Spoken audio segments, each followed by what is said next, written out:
throwing fits, ripping shit, tearing it, imperative. Then I'm killing this mic no matter where I live. These derelict rappers acting a fool, this embarrassing is flagrant. That's the nature of this entertainment, and we can't even change it. Guilty before arraignment, now the system tainted. But when we speak, they all laugh at us, and y'all wonder why I'm lacking trust. Try to fight a giant with attorneys that can back them up. That's church versus science, both sides start acting up. I'm late on my assignment, hopping up a mile high, climbing, obviously never silent. New alignment, I'm defiant, cannot describe it. Used to describe it as a young graffiti artist. Before the beard, I always got carded. At every bar, even though my bar has been the hardest. The scars on my face, and I ain't always been the smartest. But I'll show you where my heart is. I said I'll show you where my heart is.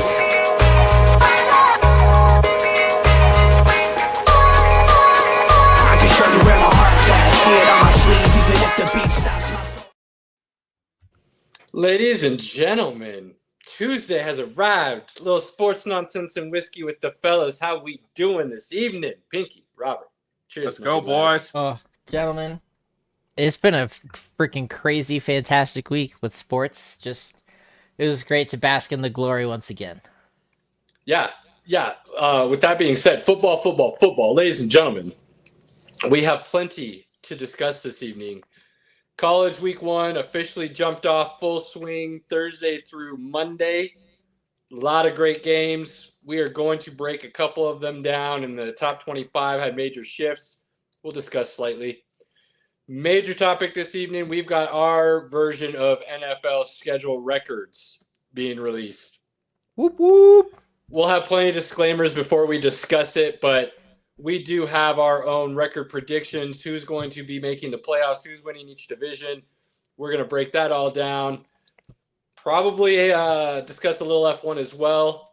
And then we've got our Peacemaker conversation, whatever other nonsense Robert has to discuss. So, without further ado, Pinky, what glorious things went on this weekend with college football to start us off with our months on end of football?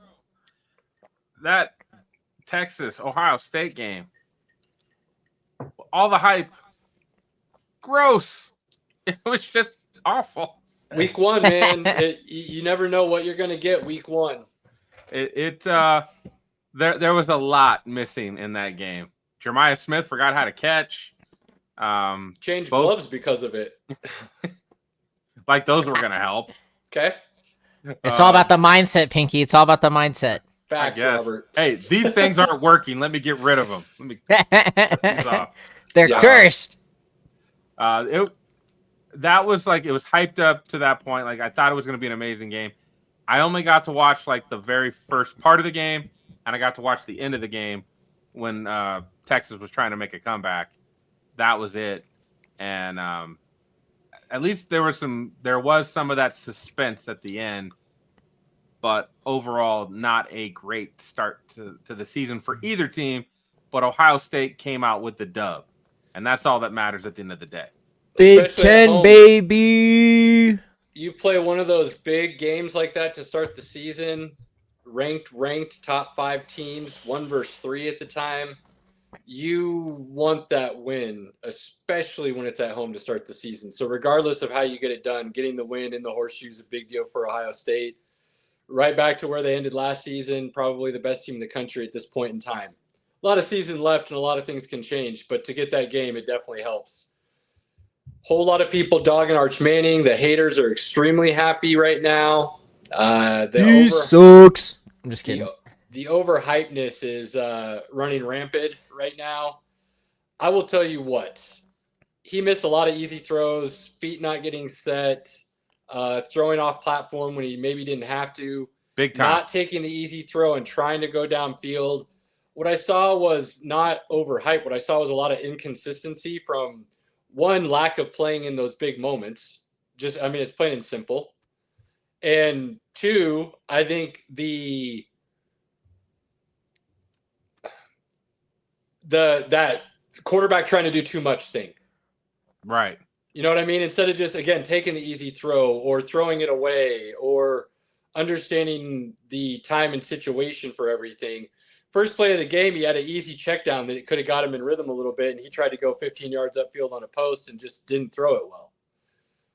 So I will say also, He made a throw late in the fourth quarter on their last drive that was a rope up the sideline in between the safety coming over the top and the corner that was underneath.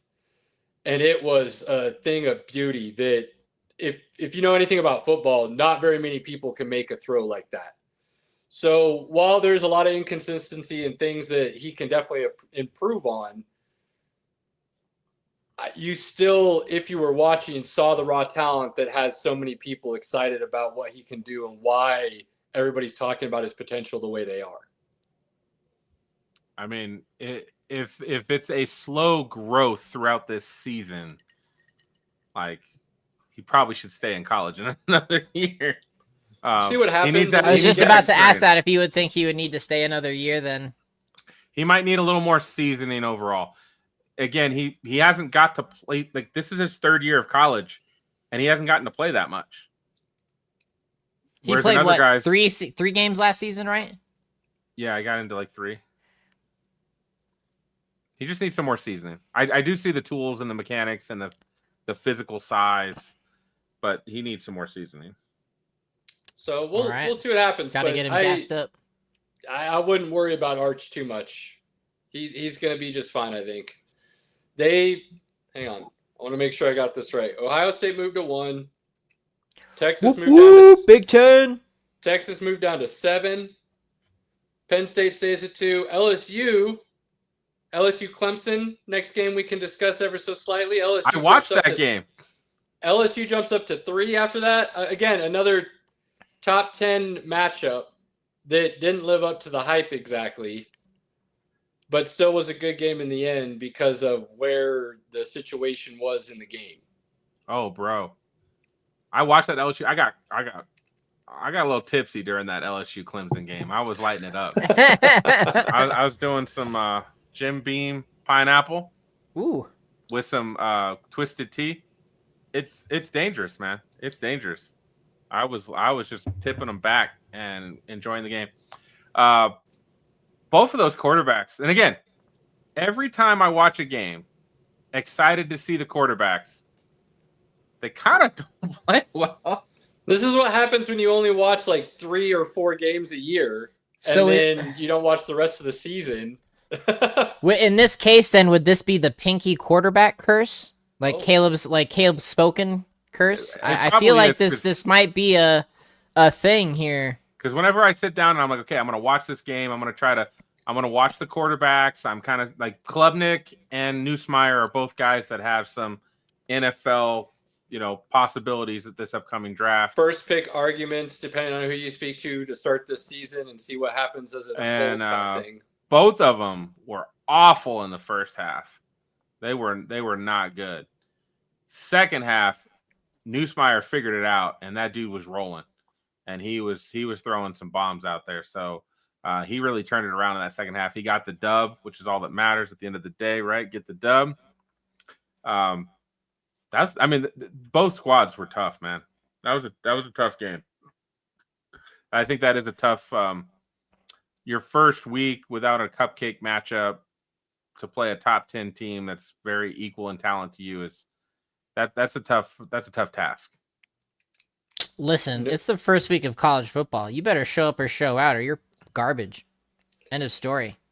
Week 1 college football is tough. You just don't quite know what you have until you finally get on the field because you're really only playing yourselves the entire time. You don't get those like the NFL does, joint practices and things of that nature to give yourself a little bit more of a barometer of how you're truly performing. So it's tough. It's tough. And when you have those big time matchups like that to start the season, it definitely gives you a better idea of where you're at right away. And the cool thing about the playoffs, I keep hearing people say, well, they're going to go away from those. Teams aren't going to want to schedule that. I disagree. I truly believe we're going to see a little bit more of it because the one loss does not hurt you right in the long run necessarily to at least still get into the playoffs. But that game to start the season can set a tone and give you a really good idea of where you need to be for the rest of the year to get where you want to be in the end. Unless if you're Alabama and you lose to Florida State, then it kind of does matter, that one loss. Well, I mean, yes and no. You could have it where that's the only loss they have this year. Really bad week 1, and they go on a tear and a run, and they win the national championship. Or it could be a loss like they suck. There are a lot of holes that are not going to get fixed, and it all depends on what happens in week 2. They're just going to lose. But Florida State coming out swinging like that is a statement for sure. There's no doubt about that. Achilles heel time. I mean, it Nick jumped them Saban into is gone. The Alabama empire is over. The Rebels are taking it back. That was true as soon as Saban retired. Saban was the dynasty. And to think otherwise is foolish in college football. And now the Rebels are taking it back from the evil empire. That's great. Yeah, Florida jumped to 14th. Alabama fell to 21st. Yeah, everybody loves that. LSU and Clemson. LSU's third, like we said. Clemson dropped to 8th, still in the top 10. The other really interesting matchup, Pinky, was the Miami-Notre Dame game. Notre Dame's quarterback being a freshman, there were moments in that game where you looked at it and go, yeah, that's a freshman. And there are other moments where you go, all right, I see why this kid started. Oh, he's got some game. Yeah, but freshman nonetheless. Miami, look, hats off to Carson Beck. I'll give you a little bit of flour because I don't know where that game came from. I do not expect that to continue for the rest of the season, but you played well, sir, and you led your team to a victory in a game that many did not think you were going to win. Where was that Carson Beck in Georgia last year? Yeah, maybe Georgia's got a lot more issues than people want to start talking about just yet, huh? Because 2023 Beck, pretty darn good. 2024 Beck, pretty bad. Really bad. Yeah, not great. Not great. He looked pretty good in this game. He had composure. He was playing point guard, right? Nothing spectacular, but I don't think Carson Beck's got any of those 5-star tools. He's just a guy that, as long as he plays point guard, it's pretty good. Yeah, not bad. Distribute. Get it? I was shocked. I bet on Notre Dame to win. You did. So if you're keeping score, ladies and gentlemen, at all, basically a Pinky bets on your team, you're going to feel really good about the outcome for the weekend. Okay? Miami and Notre Dame. Oh, so wait, are you saying Pinky's like Drake, where every team he bets on, they almost lose? I'm not going to go to that length just yet. It's early in the season, but that might be the case for college football. I did bet on Georgia Tech, baby. So Miami jumps to 5. Notre Dame falls to 9, but they both stay in the top 10. It's, again, didn't have a lot of great games based on the matchups and the marquee stuff that we were expecting to see, but we still had games that matter and are very interesting to pay attention to. One thing I got to comment on the Miami game. One thing that really I was shocked, and this is based on what we saw last year. Okay. That run defense held Love, who is one of the arguably best running backs in the nation. He did not get going. He did not, and that was, you're right, interesting. Notre Dame really didn't seem to try to get that run game going with what many consider to be the best running back in the country. Again, week 1, is that your fault, or was that really good Miami defense? Did they shove their will upon you and you couldn't do anything about it, or did you just decide you were going to try something else and it backfired? What does Notre Dame look like the rest of the season? And them not being in a conference, they play some teams throughout the year that you're going to get to find out. And that turned out to be one of the better games of the weekend, that Miami-Notre Dame game. Wasn't bad. Came down to the end. Wasn't bad. So there's some other shuffling within the top 25. But all in all, really good start to college football. Last thing I will say about college football this week, because I know Pinky really wants to get to the NFL stuff. Got a lot to cover. He's jonesing, man. It's like a crack addiction. He's I'm gonna let you get it. Can we go? I'm gonna let you get it, my guy. But before we move on, if you have not seen the college game day from this last weekend, which was Lee Corso's final appearance, highly recommend you go find it and watch it. It's on ESPN Plus and whatnot, but well worth the view. From start to finish, all 3 hours of it. They do a lot of cool stuff throughout for Lee. He went 6 for 6 in his final predictions, picked the Florida State over Alabama because that's his school, and said he couldn't pick against them. They're going to upset Alabama. He had Brutus for his very first headgear pick ever. Brutus was his very last headgear pick ever.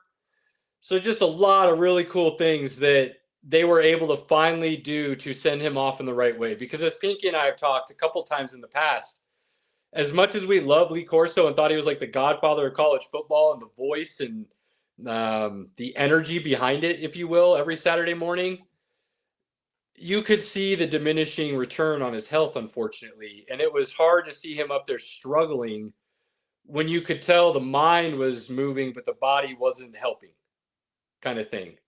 So to see him have enough there to get through in a really good way, and then pay tribute to him in a really, really thoughtful and, dare I say, elegant manner, it was awesome. So go check it out if you haven't, because it's worth the view. If you really like that, you should watch it. I know you don't really have that love, Robert. It's okay. Don't waste your time.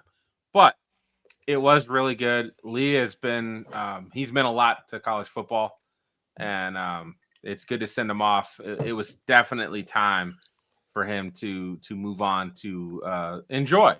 Now he gets to wake up and just enjoy college football and not have to worry about working. So enjoy your retirement. Do you want to know a fun fact? What's that? Do you know who did the first ever sign? What fan base did the first ever sign for College Game Day? Because signs are like a big deal now in the background, right? Wasn't that Nebraska? Yeah, it was at Nebraska. I was about to say, do you even have to question why he's asking? Well, that's not where I didn't do that to bring it up. There's another fun fact that I was going to give. So first signs started when they were in Lincoln for the very first time, because they weren't supposed to have signs. And I can't remember the exact story. Some guy held a sign in the background and made it, and then it kind of rolled from there. There is one flag, one school flag that is at every single College Game Day for the last, I don't even know how many appearances.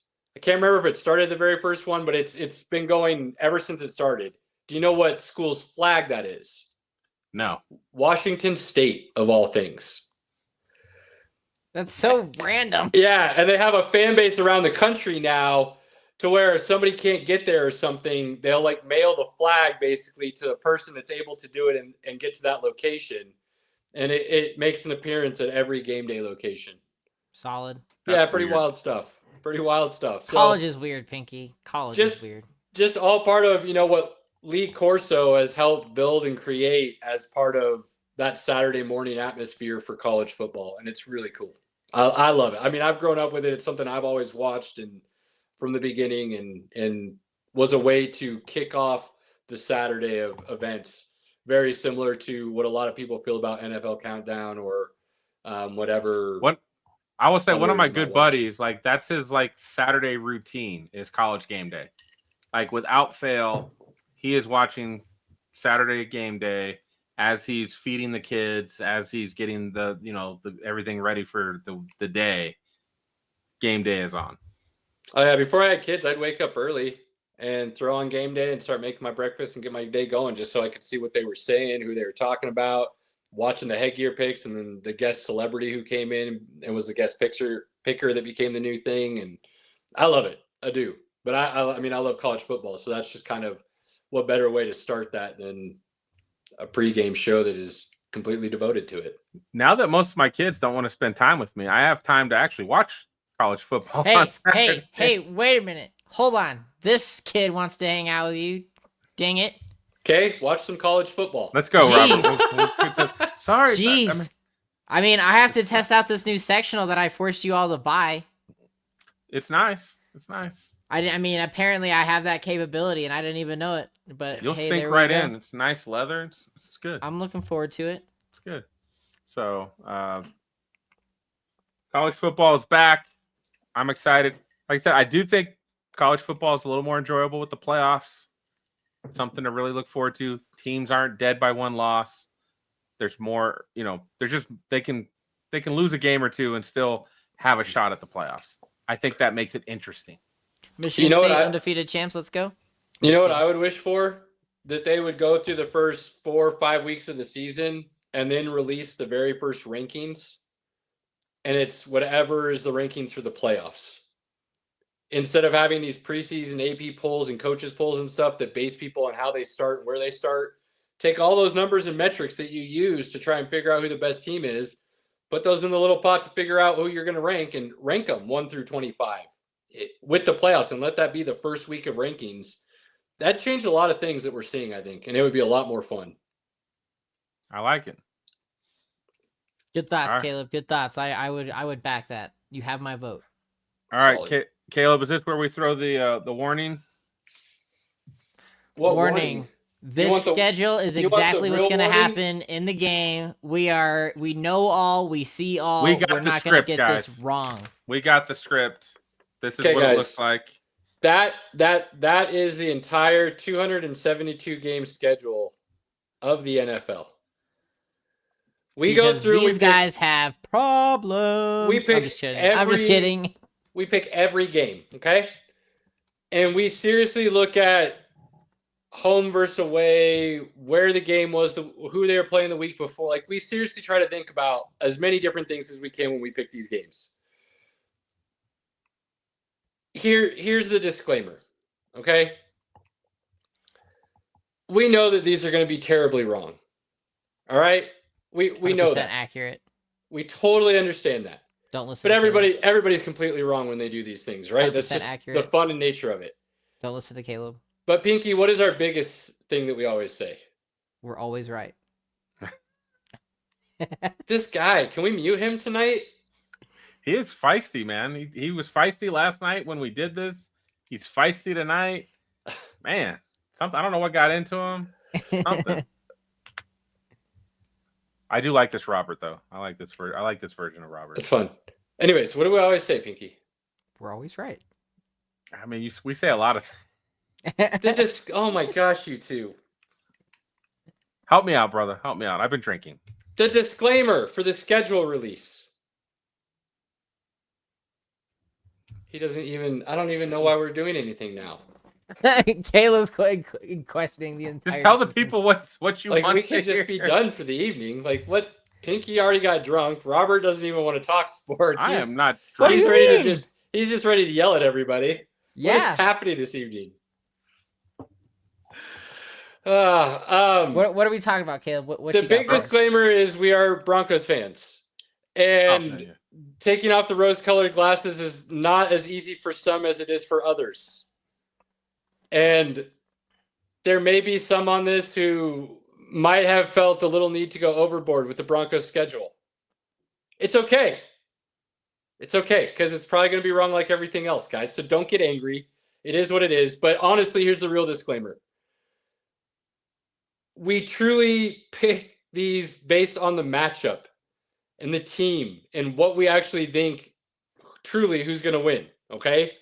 So this isn't just like we're Broncos fans. We picked them to be good, and then everybody else we think is going to be good is going to be good. And no, we really do look at every game. We do pick it based on the matchup and the teams and how we truly feel. So when you hear something like this isn't a homer situation, this isn't what we hope to see. This is what we truly think is going to see. Now, there is 3 of us.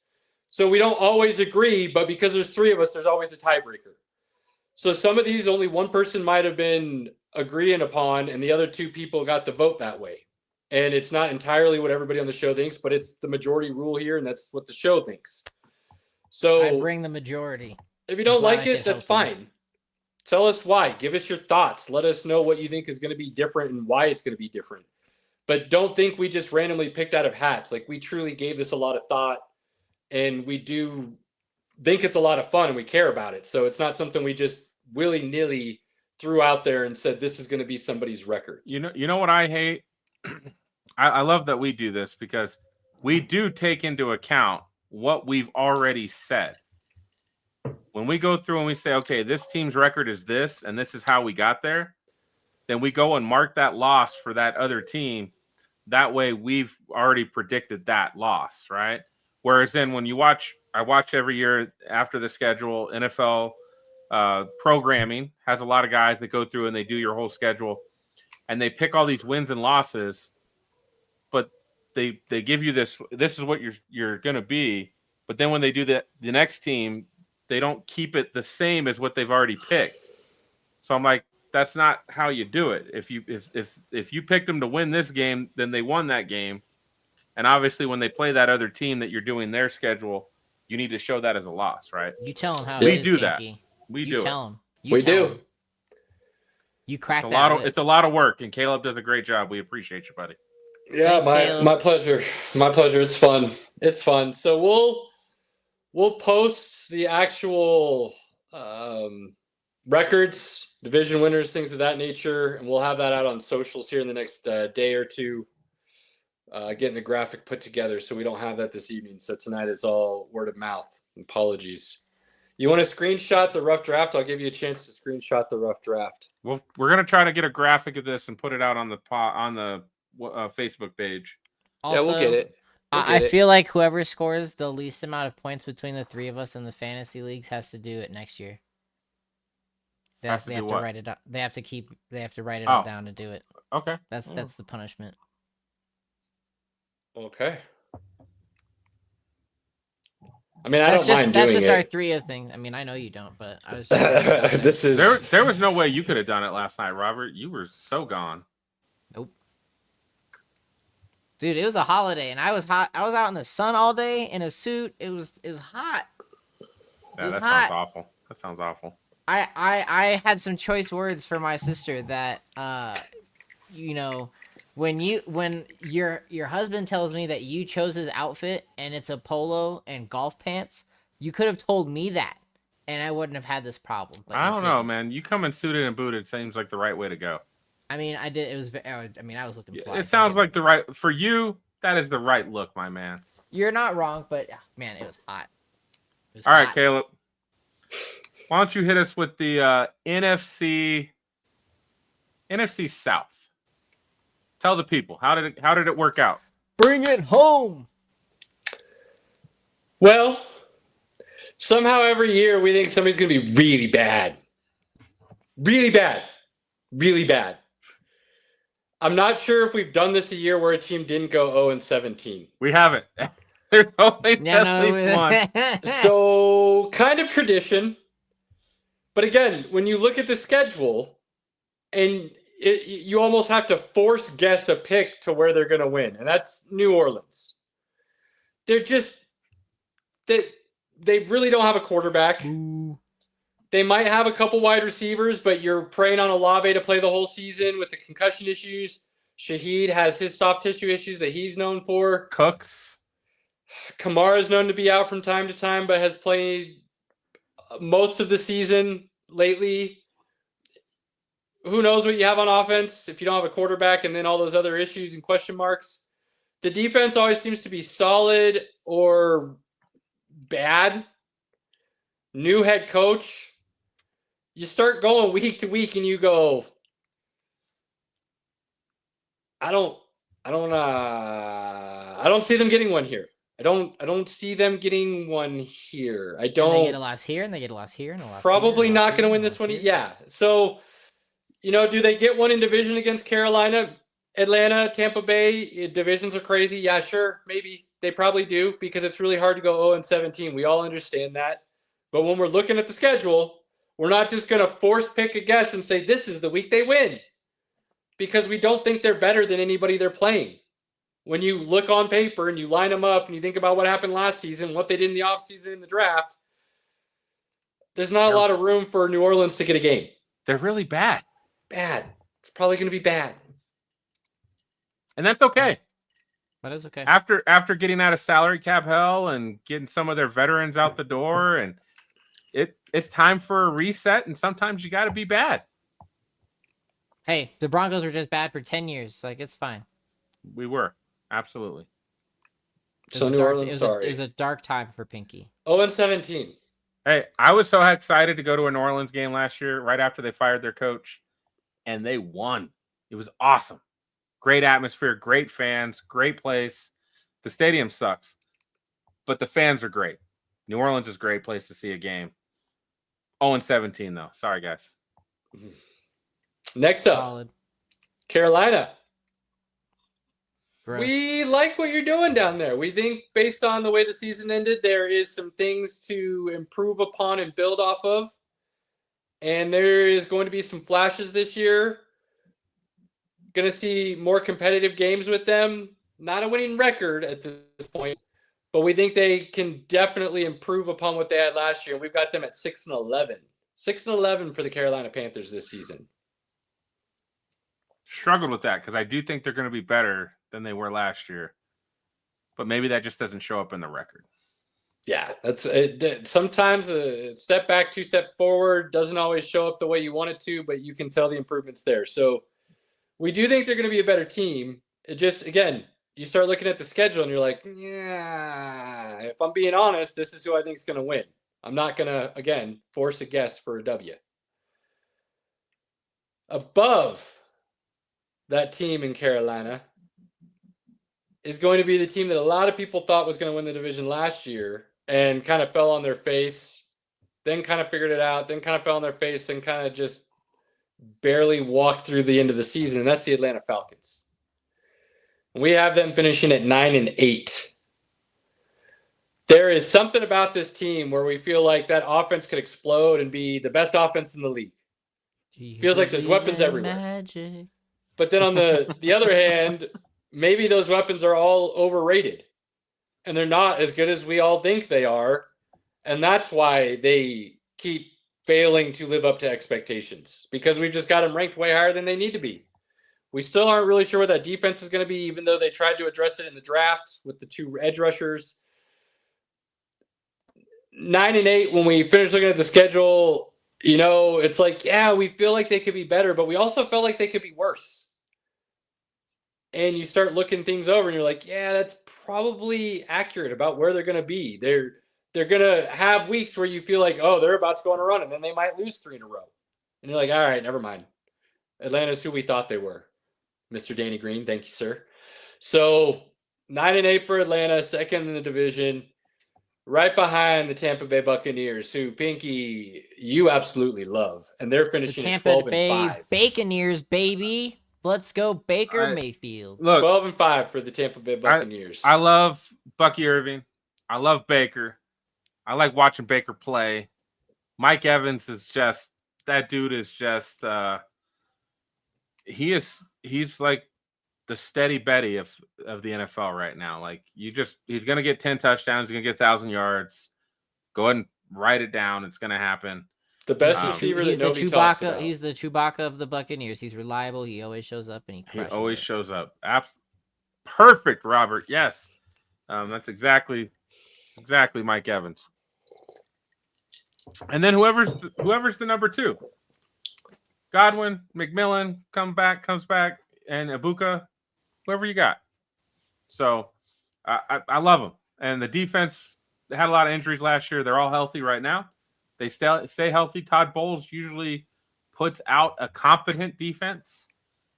I think they're going to be a tough team. I just think that offense, like what we saw last year, just really puts you in a bind.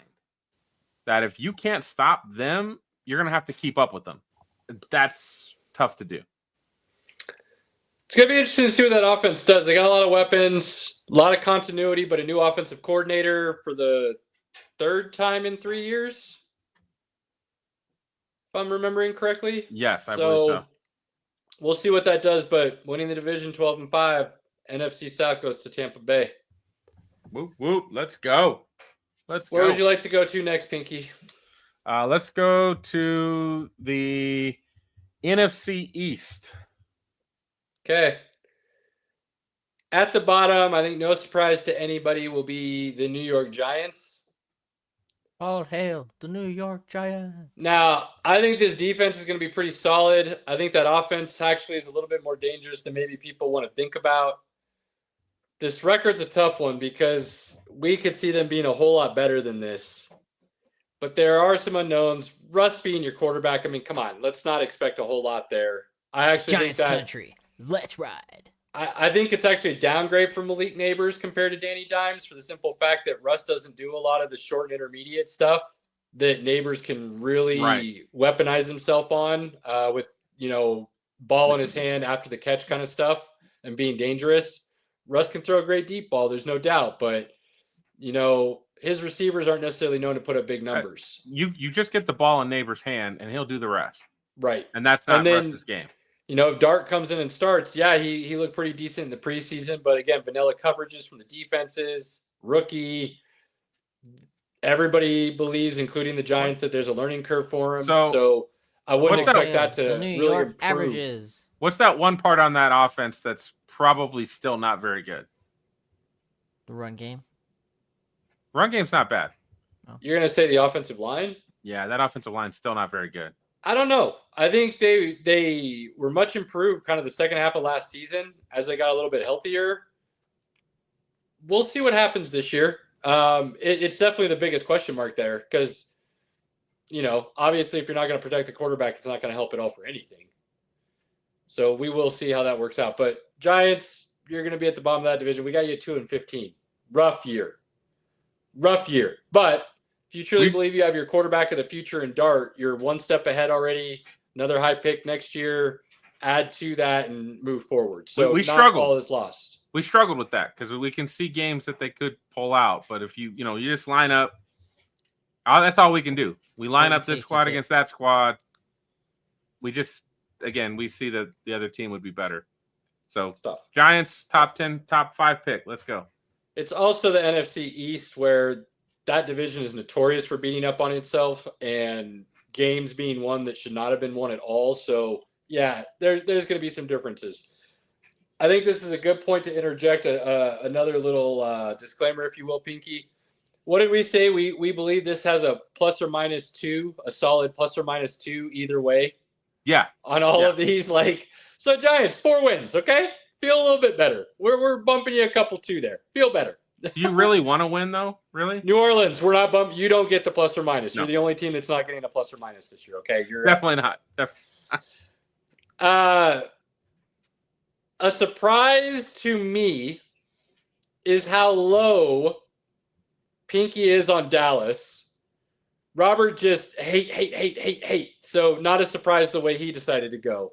Overrated. Now, but we've got Dallas sitting way down in the division in 3rd and not even fighting for a playoff spot, well below a 500 benchmark of any kind. 4-13 for the Dallas Cowboys this season and a lot of struggles. Now, I did have Dallas rated lower before they got rid of Micah. That's true. I'll give you that. You did say that. Like the Micah still crazy trade to me that you're not putting them at least 8 and 9. I kind of feel like they're going to be pretty bad, man. You do. I don't think they're going to be able to run the football. When you can't run the football, I don't think that defense is going to be a sieve. They're going to be playing from behind. I think you'll get your fantasy numbers. If you drafted Dak or Pickens or CeeDee Lamb, awesome. I think you will get good fantasy value. I don't think it's going to equal to wins. Dallas struggles mightily this year. Struggles mightily. They're like swamp trash. This guy. Wow. Second in the division, fighting for a playoff spot, will be the Washington Commanders.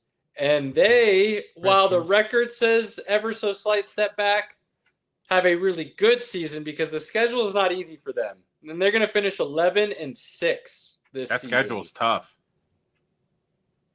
They're resilient. They got this. So, Washington fans, the only scare you should have, and we will tell you a little bit more at the end and recap it to why, but you're going to need some tiebreakers, and that's going to get very dicey at the end of the season on whether or not you get into the playoffs. While the record says you are there, there's going to be some ties that need to occur and break in order for you to be the team that gets there. And we will discuss towards the end again. Bo is thinking like us. I like it. Solid, Mr. Ben. Solid. Woo. And then what should be no surprise to anybody, and if you don't believe they're going to, I can listen to arguments for why somebody else might be. but they're going to need to be some pretty solid arguments because Philly's going to be really good again. They just are. And we've got them finishing first in the NFC East, the first repeat champion of the division in 22, 23 years, something like that. Yeah. And they finished with a record of 15-2. 15-2 and the 1 seed in the NFC. Barkley's going to bring the hurt. Let's go Birds. So, I love the way the Eagles play football, man. I love Howie Roseman. I'm probably biased. I'm biased by the Broncos, obviously. The Eagles are probably that team I'm really biased about because I love everything they do. The way they draft, the way they trade. I love that they play defense. I love that they run the football. I love it. I don't disagree with you at all. If you haven't figured it out, me being a Nebraska fan, I have a propensity to be biased and have a love for the running quarterback. So I love Jalen Hurts, and I think if you think he can't play the position, I feel sorry for you because I think he plays the true point guard of that really well.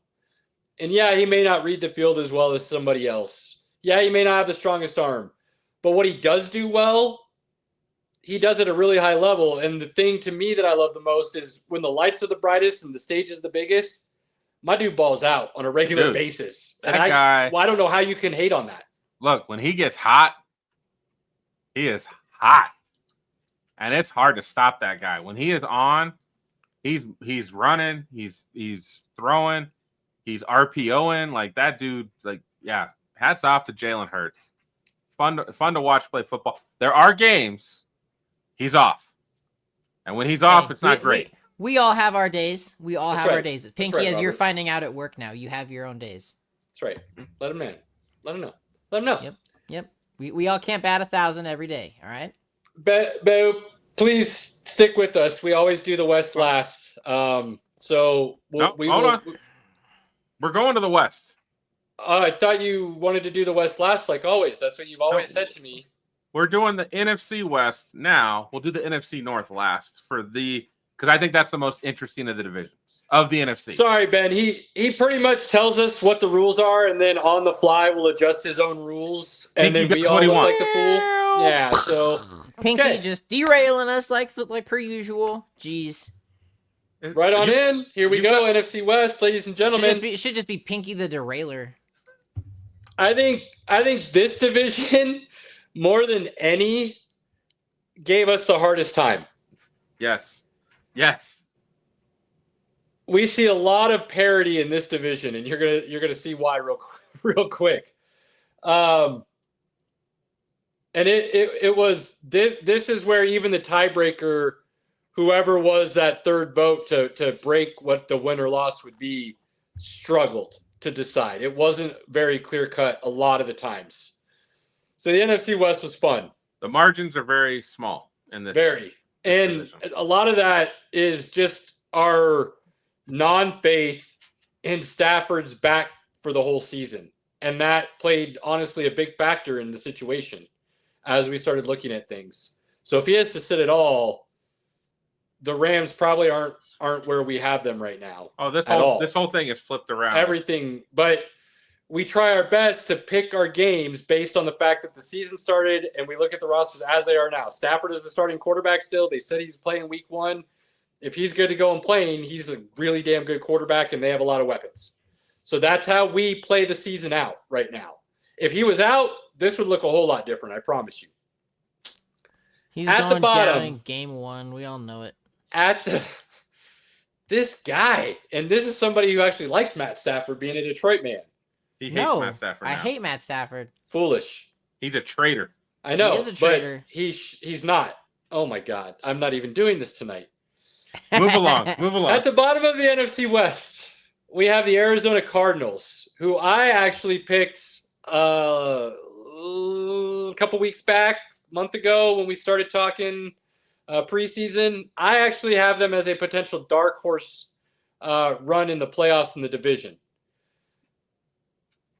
The voters do not agree with me in any way, shape, or form. So their record is actually bumped bumped up because of me. Otherwise, it would be a lot less. But we have the Cardinals at the bottom of this division at 7-10.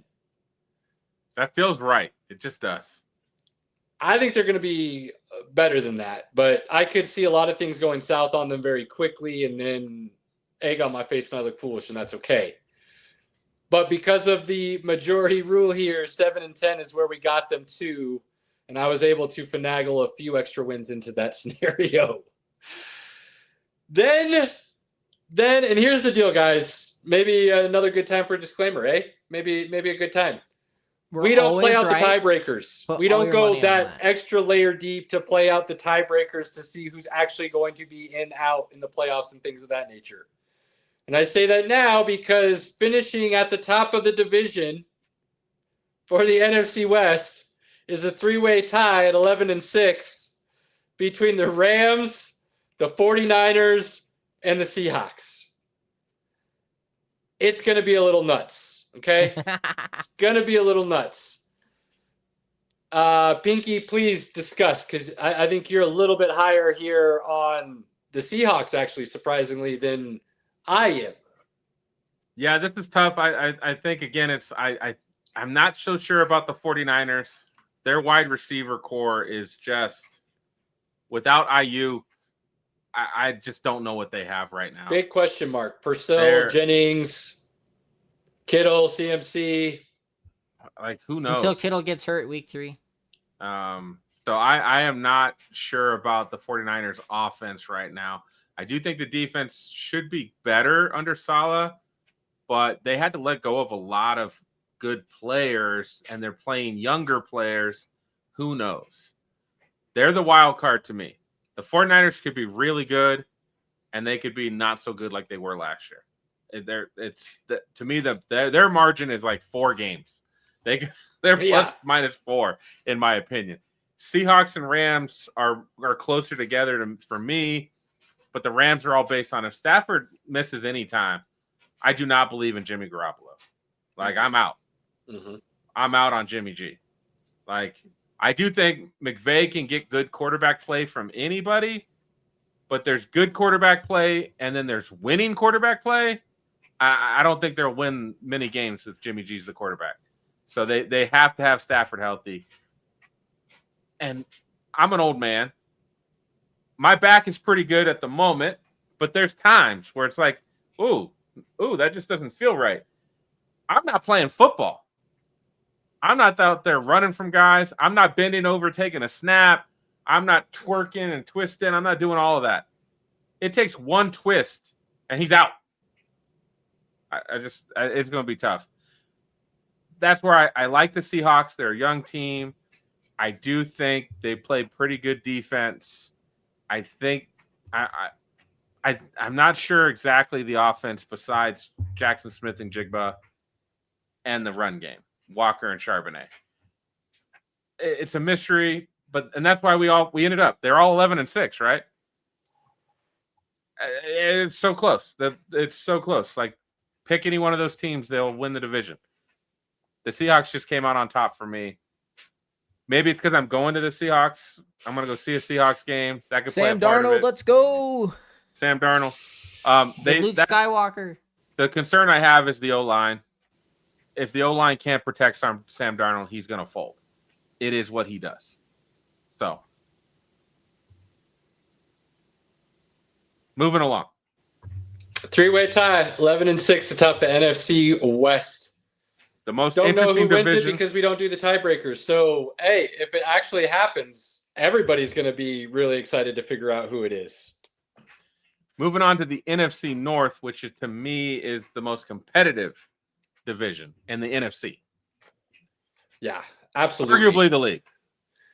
Absolutely. And I think one of the teams we had the hardest time deciding where they were going to be, because we could see them truly finding a way to be one of the best teams in the NFC or falling on their face miserably because there's so much change and question marks at quarterback still, and whether or not all those top-end picks for the defense are actually going to play out. And that's the Chicago Bears. The Bears. I do truly believe that they're going to have a top 5 offense. I really do. They just have so many weapons to throw the ball to. Thank you, Ben Johnson. You saw a lot of that on display during the preseason when they started running the 2 tight end sets for a whole drive for him to just throw to. And then they throw in a couple different wide receivers. And then you still have DeAndre Swift and whoever else they want to roll out there. So it gets very interesting on their offense. Their defense and Caleb Williams are where we're, what are we going to get? Is Caleb Williams going to be able to adjust and truly play in that Ben Johnson offense year one, or is it going to take a little bit of time? Does that defense finally live up to all the picks that they've had in the top 2 rounds? I mean, they looked okay at times under Eberflus, but at the same time, he's supposed to be this defensive guru, and they did not perform up to expectations consistently enough by any means. So with all that being said, we could easily see Chicago sneaking into the playoffs. We could also see them struggling quite a bit in year one with Ben Johnson, and that not necessarily being a bad thing. It's just a resetting of a culture that desperately needed to happen. Absolutely. We call that 8 and 9 is where we fell because we do think there's enough talent on that team to win games, and we do think Ben Johnson's going to be a good head coach. So we kind of, that 500 line doesn't exist anymore. We fell on the bottom side of that, again, just because of that schedule and the division they're in. There's not going to be any gimme games like some of these other divisions. It's a tough schedule, and it's a tough division.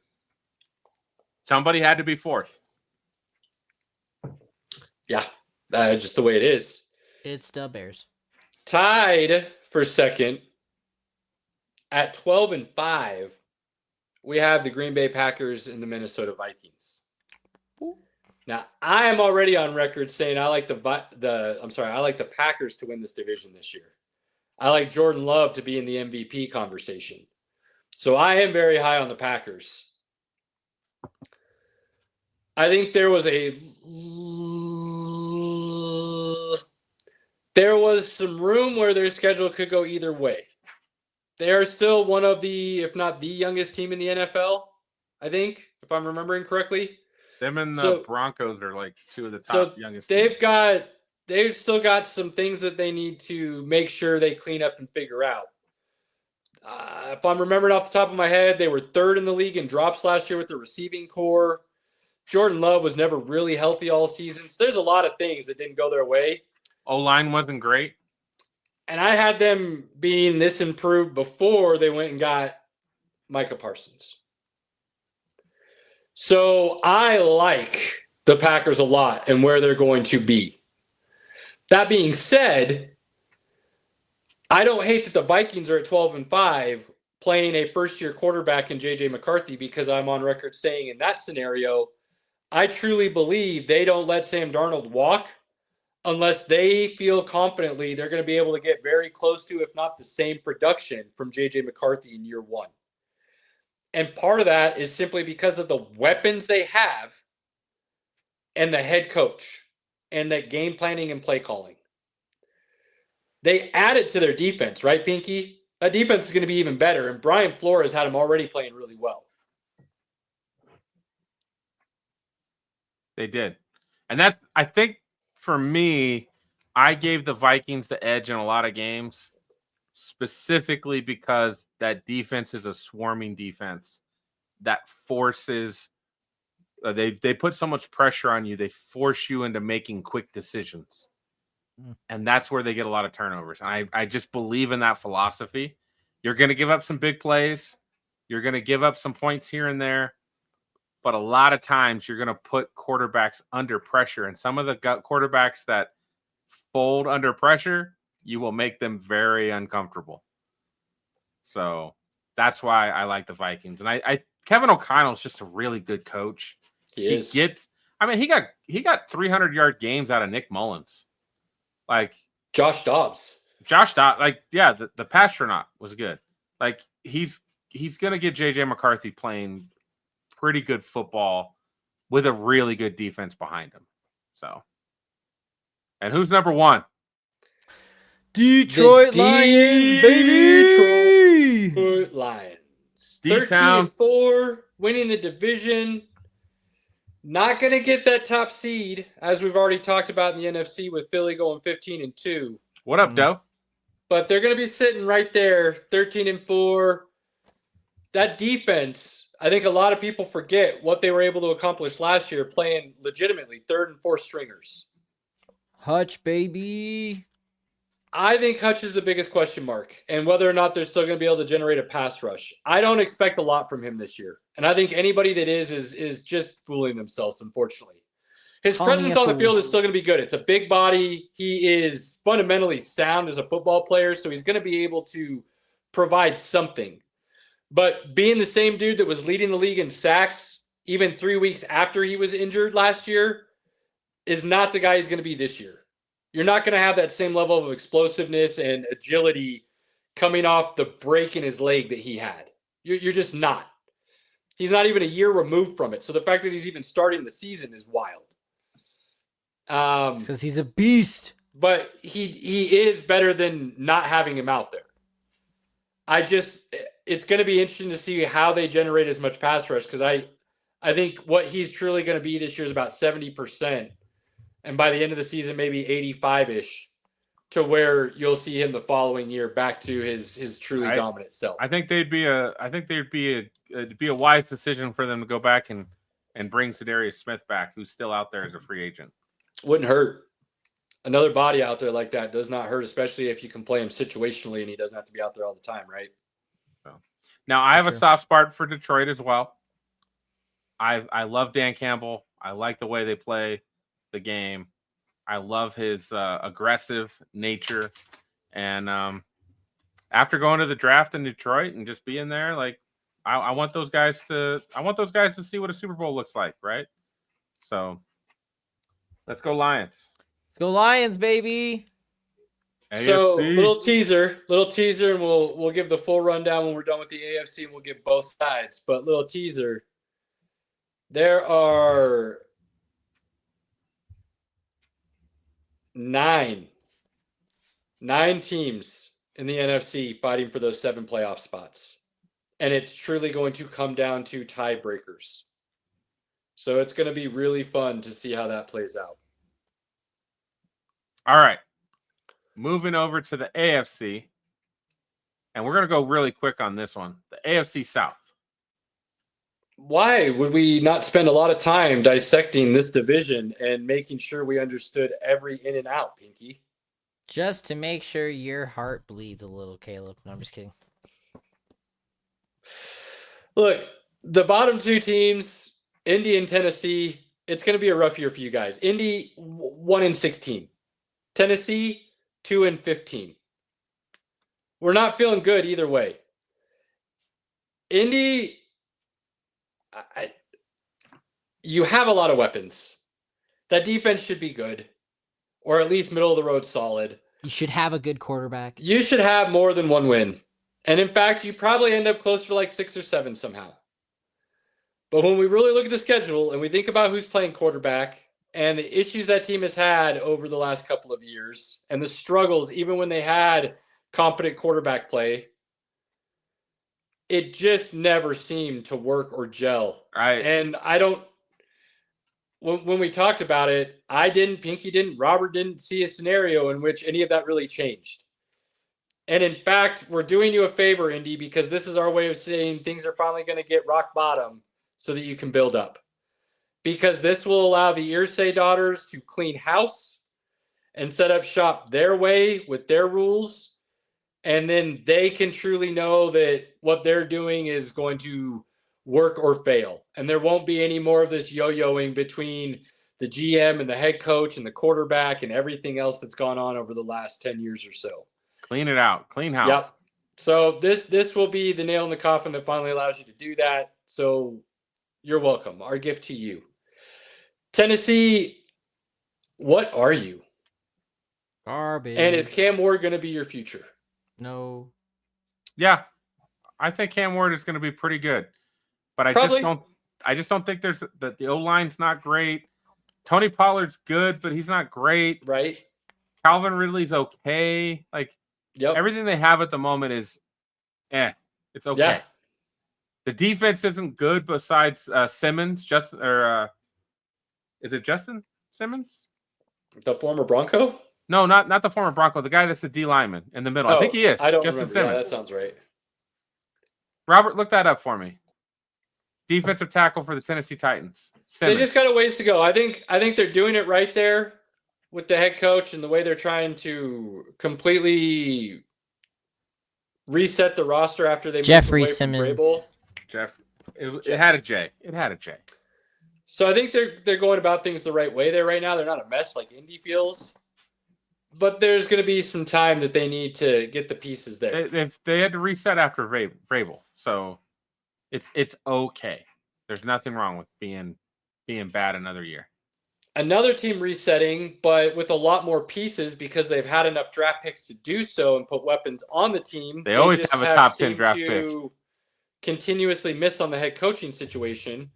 And maybe they missed on the quarterback too, but this is going to be the year to really figure it out. And that's the Jacksonville Jaguars. And we do think, based on what Liam Cohen was able to do in Tampa, that he's going to be able to get some production out of that offense with the weapons that they do have between Brian Thomas, drafting Hunter, Etienne and Bigsby, Trevor Lawrence. They're going to be able to do some things. That defense has a ton of first-round picks. If they don't show up this year, they're never going to. And they need to just clean that entire side of the ball out. But we think they're going to be decent enough with maybe some flashes of optimism. And they're going to get to 6-11 this season and second in the division there in Jacksonville. I want to give them more wins, but I just until we see it, I just can't. Yeah, we do kind of like a lot of those weapons, especially on the offensive side, and it'll be interesting to see what they're able to do. So we are a little bit higher on Jacksonville, but struggle to see the wins there. Yeah. Jacksonville. Tell you what, let's see what happens. Houston, Problem. you do kind of have a problem. You're going to win the division, but we're not feeling like you're that trendy pick you were 2 years ago.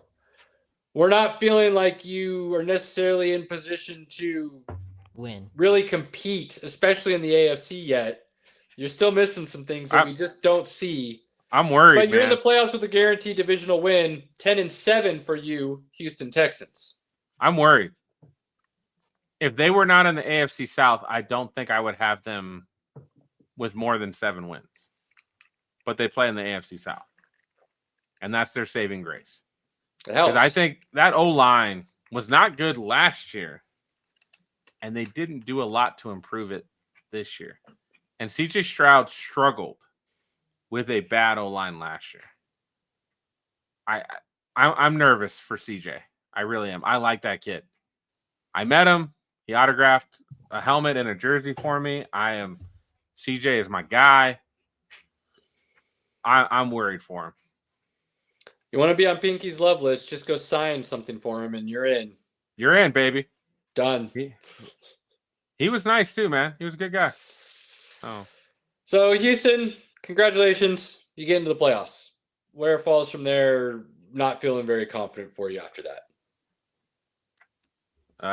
Let's go AFC East. A surprise to maybe some, but we felt pretty strongly about this. Didn't have a lot of argument with this division, to be perfectly honest with you. This one went fairly quickly and a lot of agreement, surprisingly, especially for me. And you'll understand why here in a moment. But to start this off at the bottom of the division, we've got the Miami Dolphins, and they're going to go 4-13 this season. And it's going to be a very rough year. McDaniels probably is not the coach by the end of this when it's all said and done. They may even be moving on from Tua when this is over. I don't know if they can. I don't know if they can get out of that contract. Probably doesn't make it look good. I'm just saying, like, it's going to be a bad year. It's going to get ugly. There's already getting traded. Yeah, I mean, you already feel the turmoil in the locker room with the way Tua is talking about the Tyreek situation, and you hear McDaniels talking about him not being voted a captain and the players speaking with their voice on that vote. There just feels like it is going to be a really dark, rough year down there in Miami Beach. Moving into second place, and a team we actually feel pretty good about and think under Aaron Glenn they can move in the right direction. He's definitely going to have that defense playing the way they should have last year.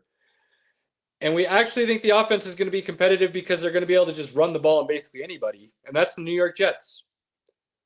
Third in the division, not getting to the playoffs, but going to be a competitive team. They're going to win some games. 7-10 for the Jets, Jets. And this is the year. After this year, there will be no excuses for Justin Fields. Fully agree. He has the full year. If he plays the full year as the starter and they truly say he's our guy going into next year, whatever happens next year is who he is, period. End of story, done. You won't hear me saying anything else. That will be the ultimate decision. Having that finality makes me so excited. I'm so ready. Well, and honestly, Pinky, it could come earlier. I don't think it will. I think he's going to have a really solid year. I really do. But I think if he doesn't, they could pull that cord even sooner. So and he may not ever get a chance for a starting job after this year. Look, but he's got to play well this year. Lamar changed my mind. But Lamar has become a better passer when he's been forced to pass than Justin has. When Justin doesn't run the football, passing, but I think what everybody said about Lamar and say about Justin is the same thing, and I disagree on it and always have, is that they can't throw the ball or they're not good at it. I think they've shown the ability to be really good at it. It's just not something they were always asked to do at a high level, and so they need time with the right people to help them develop that aspect of the game into what you want to see. Justin's issue has been consistency. Because he'll have a couple plays where you're like, oh my God, that's a great throw. Like it's amazing. Yeah. And then he'll have multiple third downs where it's like, oh my God, what did he do? And it's not even like picks. It's just like he's not accurate with the football down in and down out. That you have to be a franchise quarterback. Sure. So, New York, if things go the way we think they will, the record's not going to necessarily say they're going to be as good as we think they are, but we do think they're going to be a really good competitive team. And if they get things going on that offensive side of the ball, especially, and build a true identity, they've got weapons with Garrett Wilson, the running backs in Hall and Allen. They could actually have something to truly build off of going into next season, and they could be a team that could be scary good next year potentially. So the record's not going to tell you exactly what the Jets are. If they finish 7-10 the way we think they will, there's going to be a lot of hope going into next year, regardless of that record, right? I mean, I still think they need another quarterback, but we'll see. Second in the division. Nice little year under the first-year head coach, second-year quarterback. They did a lot of things in the offseason to spend some money and put some players, I'm not going to necessarily say weapons, but players on this team that they desperately needed. That's the New England Patriots. Mike Vrabel, Drake May, and the rest. 9-8. 9-8. Second in that AFC East. Let's go. I hate that they might be okay. I want them to be bad forever. The Patriots dynasty. I think they very well might have the offensive rookie of the year this year in Travion Henderson on that team. He's going to fight an uphill battle from winning it from Cam Ward, but I would agree he's definitely in the conversation. So New England, you probably should start feeling better about your situation. That season could go south. The free agents maybe don't pay off. We think 9-8 is kind of their ceiling in that situation. We don't really see it going much better in the playoffs this year. But, you know, we think you got a pretty decent building block situation going on there. Did we talk about so many teams that suck that we lost Robert? Is that what happened? Yep. What's going on, Robert? Winning the division is no surprise to anybody out there. The Buffalo Bills. Let's go. At 13-4. Rolling into the playoffs, but will not have the 1 seed and home field advantage throughout the playoffs. But Buffalo does win the division. The division gives them a nice little boost, just like the Patriots used to get all the time.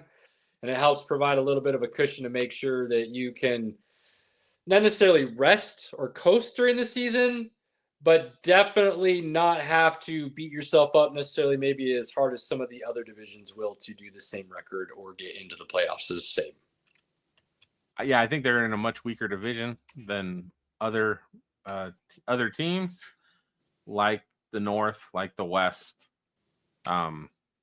They should beat up on their division. They should win the division. And we can agree. Josh Allen, you got MVP, you got numbers. Probably a Hall of Fame. He's got a Hall of Fame career already. Got to get that ring, baby. He's got to get that ring. Well, excuses. Out of the 4 best quarterbacks in the league, according to everybody right now, only one of them's got a ring, and he's got 3 of them while the other 3 are chasing. So they've got work to do, no doubt. No doubt. AFC North. In the North, at the bottom, to the surprise of no one, your Cleveland Browns. Dog pound. We are sorry. But man, your owner just likes a mess. He just likes a mess and continues to do things that do not allow that team to get out of its own way. 2-15, and it's going to be a long year. Dude. I think there's more talent on that team to be a little bit more competitive, but Pinky is very adamant that it is going to be a long, rough year. Did you see there in North Ohio? Did you see their I don't even know what her position is.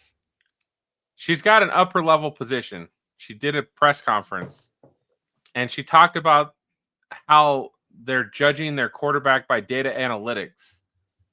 And it was like, no, like just stop now, stop talking. Your data analytics are just a mess because you don't have a quarterback. You just don't. Joe Flacco is going to be okay for a couple games. And then it's probably going to go downhill.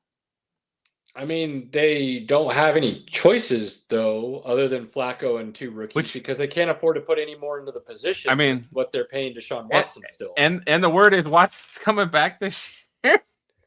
That's the thought. I don't see how he ever gets back on the field with that team. I would never put him back on the field. I don't Based on his play and the fact that he's coming off a torn Achilles last season, a torn Achilles. 2. He retore it. I know. I'm just saying, like, it was torn last year. It's not like he's a year removed and coming back and ready to go.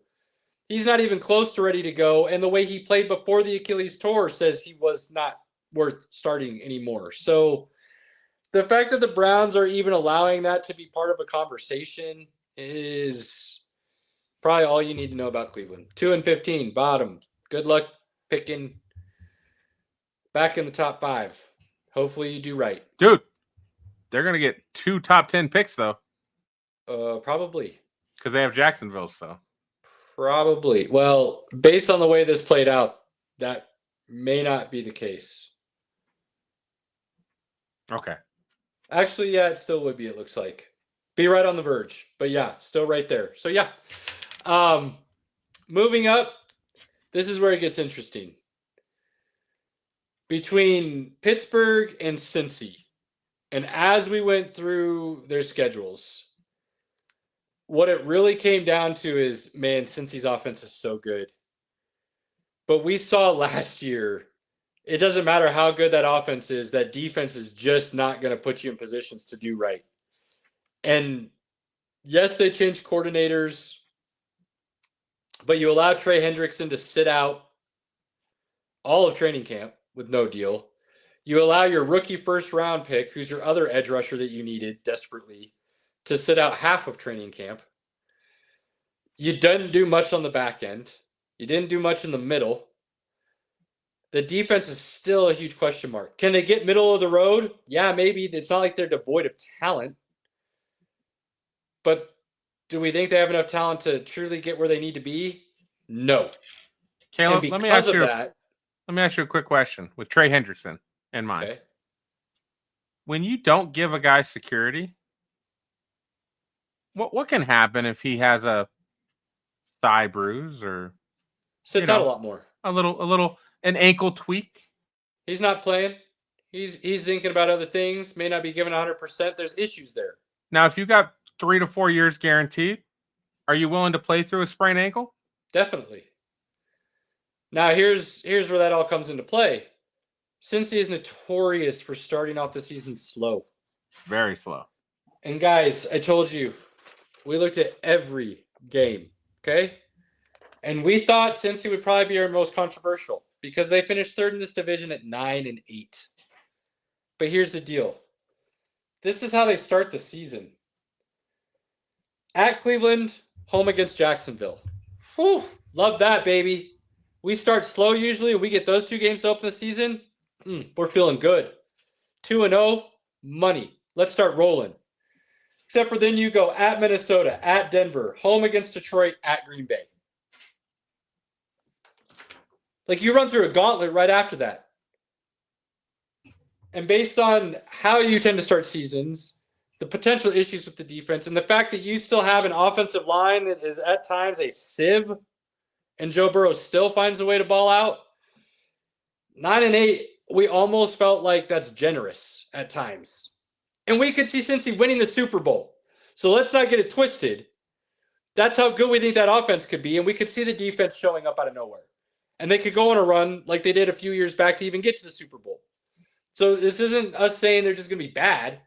But when you start looking at the schedule, like I just laid out for you, and history and everything else they got going on, 9-8 and a bit of a rough down year for Cincy is kind of the narrative that's going to start building. I am still.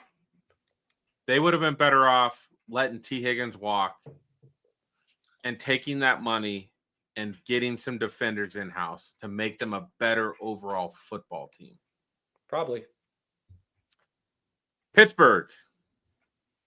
10-7. We do think Aaron Rodgers bounces back, finally healthy all the way from that Achilles. That defense is damn good. They showed that they carried the team last year. They didn't lose anybody. They're going to have a pretty solid running game, we think. Not great, but solid. We think the offensive line will be a little bit improved. And Mike Tomlin. And it's kind of what Still he does. holds his record streak. 500 or higher. And you can't finish 500 anymore. So you start looking at division, where they get some games out of division. 10-7 actually feels pretty good for where Pittsburgh ends up falling at the end. It's a solid football team. Mm-hmm. Not great. They're still going to lose in the playoffs, but they're a solid football team. Now, the division winner, 14-3 and looking really good all season long. The Baltimore Ravens, Mr. Lamar Jackson, Mr. Jim Harbaugh, John Harbaugh, getting work done. They're so good, man. Please. They're so good. Lamar has to get to a Super Bowl. It has to happen. I feel so bad for him and Josh. Like they have to get to. Joe Burrow's been to one. Lamar and Josh haven't sniffed one yet. Like they got to get there. It's got to happen. They need it. And there's no excuses. They've got everything around him on both sides of the ball to get the job done. On paper, 100%. The Ravens should play the Philadelphia Eagles in the Super Bowl. On paper. There's many saying that that's the most complete roster in the NFL right now. Mm-hmm. So, we really like Baltimore a whole lot. We know how I feel about Lamar. I think they get it done this year in the playoffs, but we'll wait and see how that unfolds. But they're definitely going to be in. They're definitely going to be in. Do you know AFC North champion? You know what they want? They want the Chiefs to get knocked out before they have to come play Baltimore in the playoffs. That'd be nice. They would love that. Now, notice how I did not say the number 1 seed in the AFC and home field throughout. Yeah. Got a little heated with the rose-colored glasses that turn very bright orange. Not rose, orange. I said they turn very bright orange. Are you listening? Are either one of you paying attention tonight? Hey! Yes, I am. Thank you very little. Paying attention enough to get your next witty comment in, good sir, which, by the way, have been fabulous this evening. That is paying attention. AFC West. In the bottom, jumping it right off. A lot of people think this team's going to be better this year. We're not quite seeing it.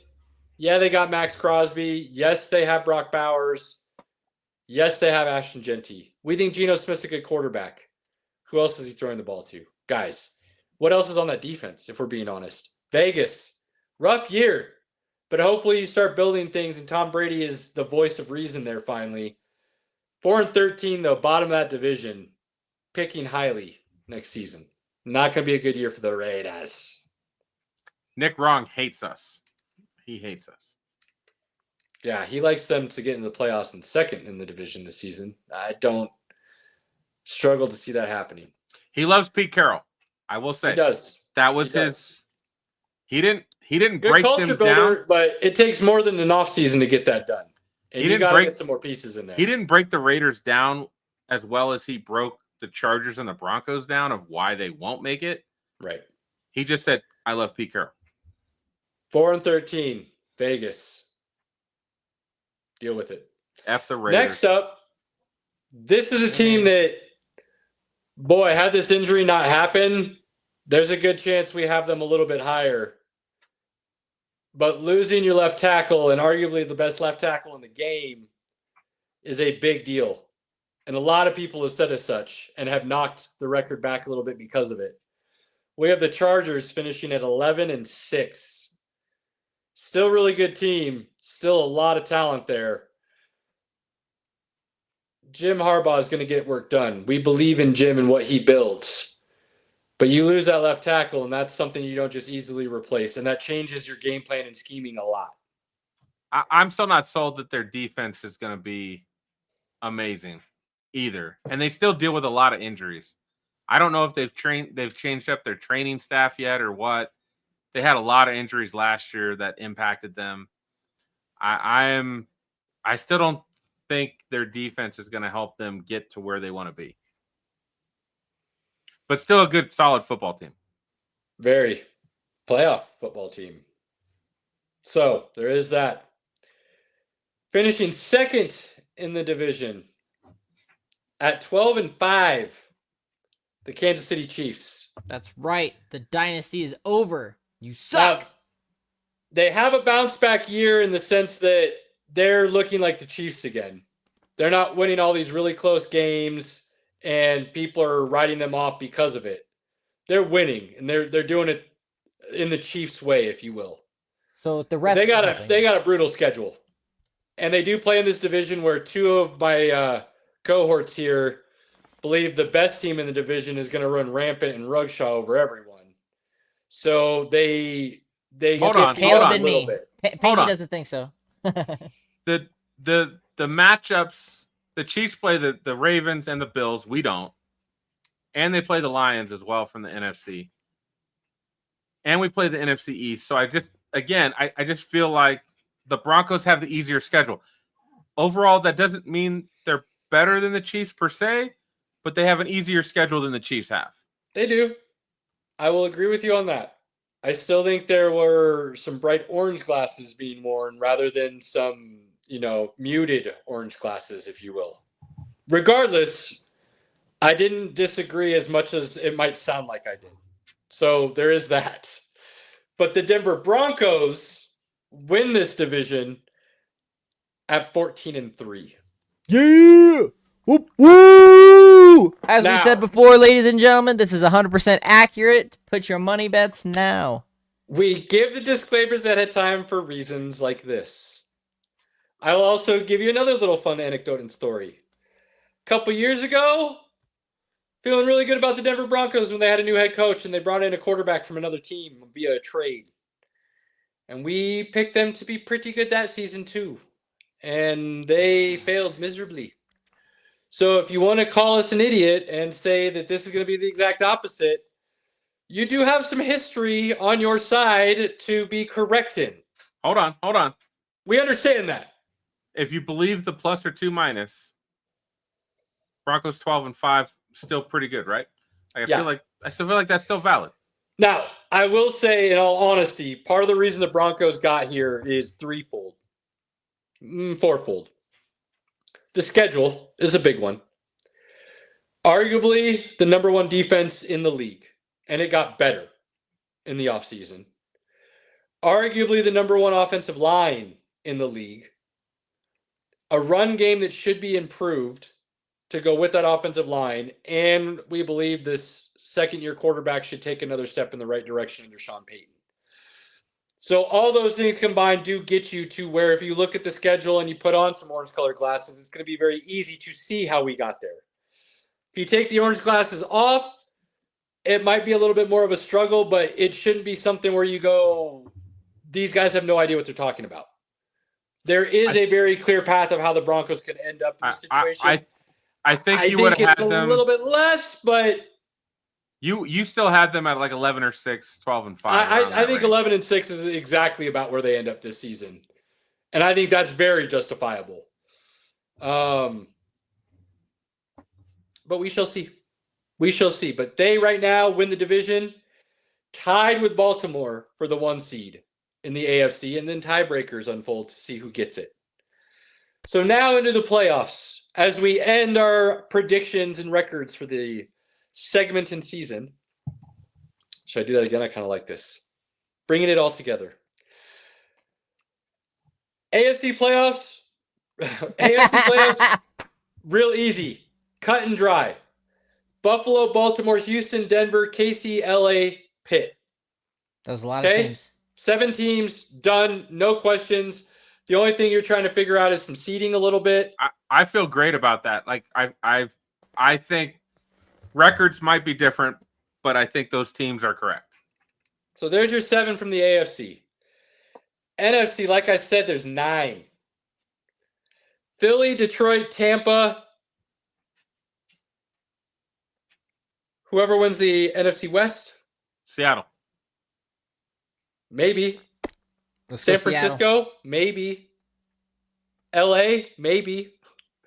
So one of the AFC West teams is your division winner there. So you got 4 division winners. Green Bay and Minnesota, right? Then you also throw in Washington, San Francisco, and Seattle. And, LA, if they're not the division winner, is one of those. But 9 teams in the NFC.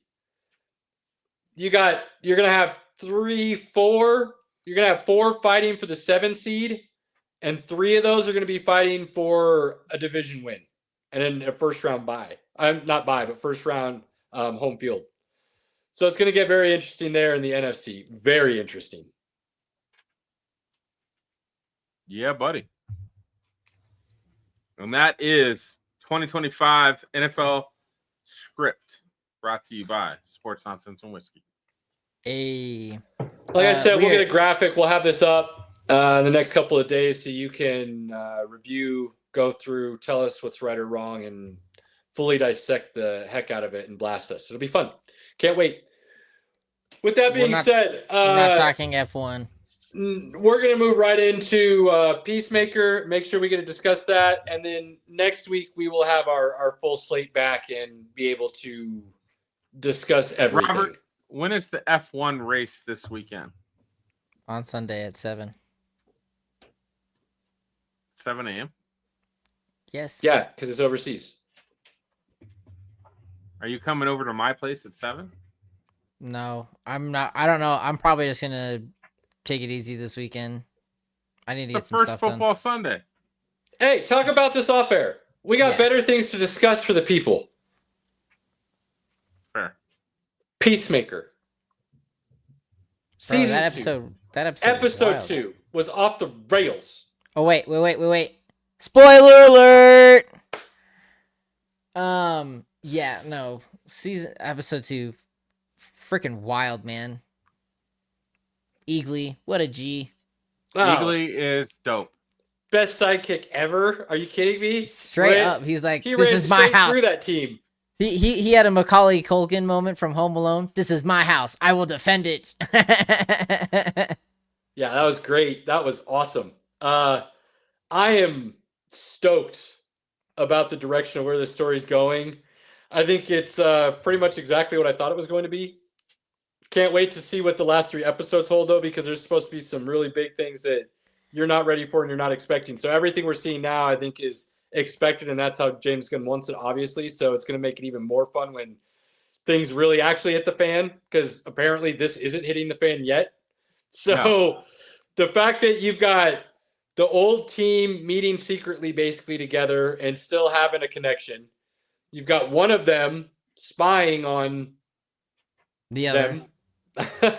You got a couple other ones with life decisions that they're trying to figure out and have no idea what they're trying to do, but are probably in love. And then you've got the other two who think they figured out life and are happy with what they're doing, but have no idea what's really going on. And that is a 5-person combo that is going to have an awesome arc of storytelling that I cannot wait to see how it unfolds.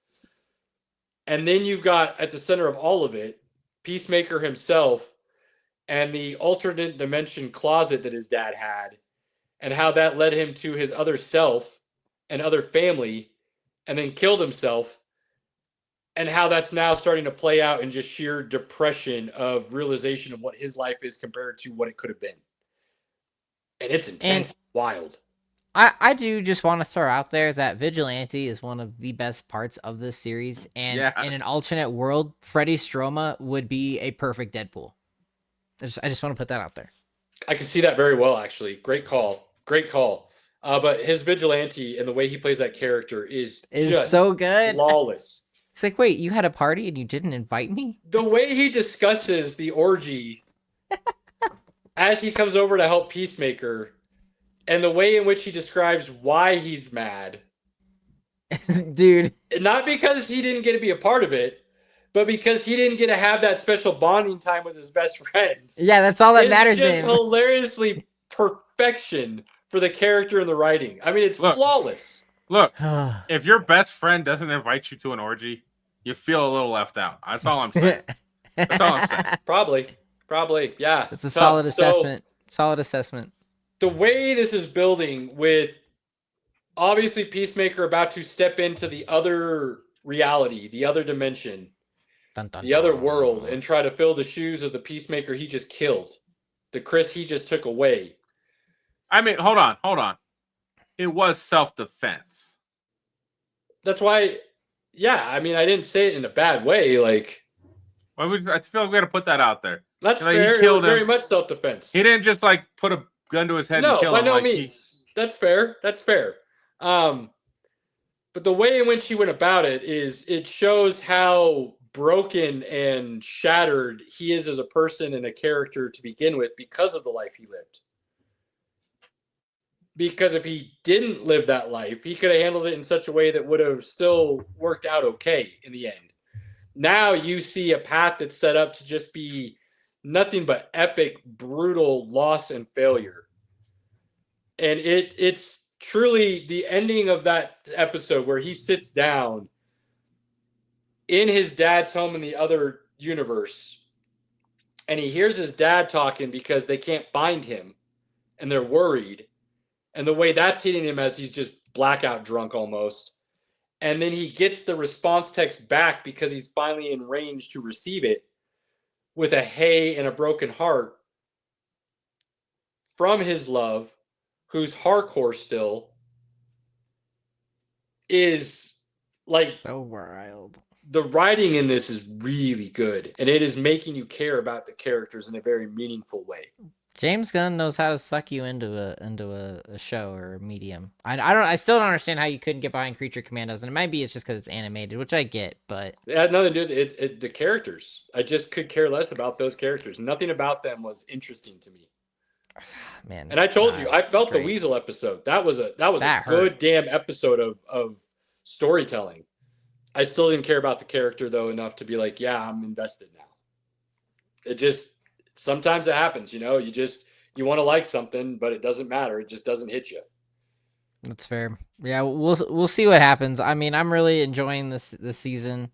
We got another episode on Thursday, which I mean, it's gonna be tough because I'm gonna be watching the game with Andy, Pinky, probably with you. We'll figure it out.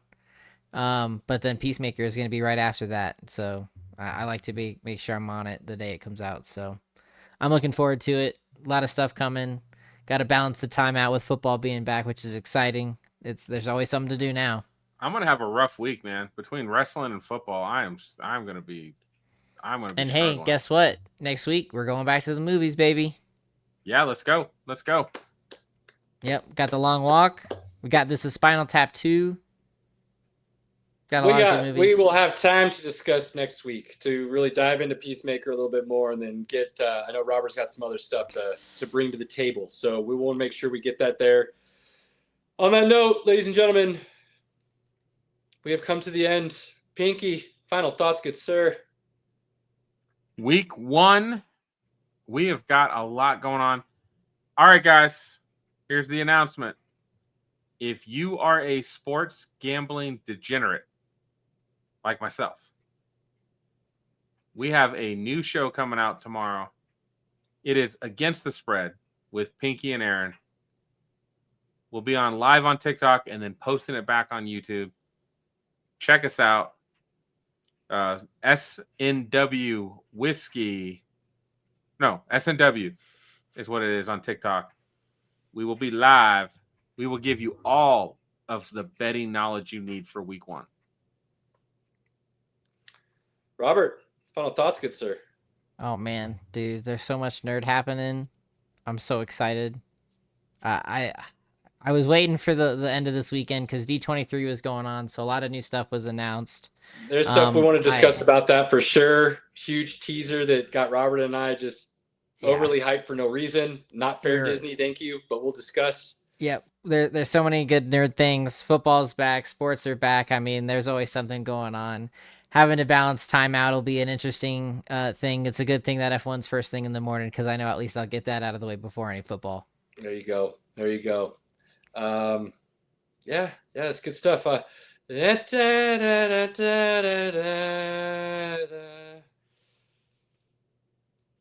Gross. On that note, you got that time to spend with your family, loved ones, friends. Do not take those moments for granted. Cherish them. If they are in or part of your inner circle, please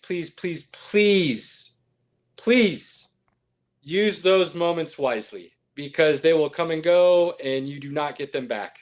Cherish them as much as possible. We appreciate everybody that supports us in any way. Please like, follow, share, subscribe, comment, talk to us. Let us know what's going on. The more you do that, the more it helps us grow and we can truly make this community something that changes how people view and talk about sports, and we can get rid of all that acid talk that seems to be polluting the airwaves these days. And we talk about everything. If we don't talk about it, we'll find time. Introduce us. Give us an introduction, an education. We love sports. We love nonsense. We like conversing. Till next week, everybody. Peace. Later.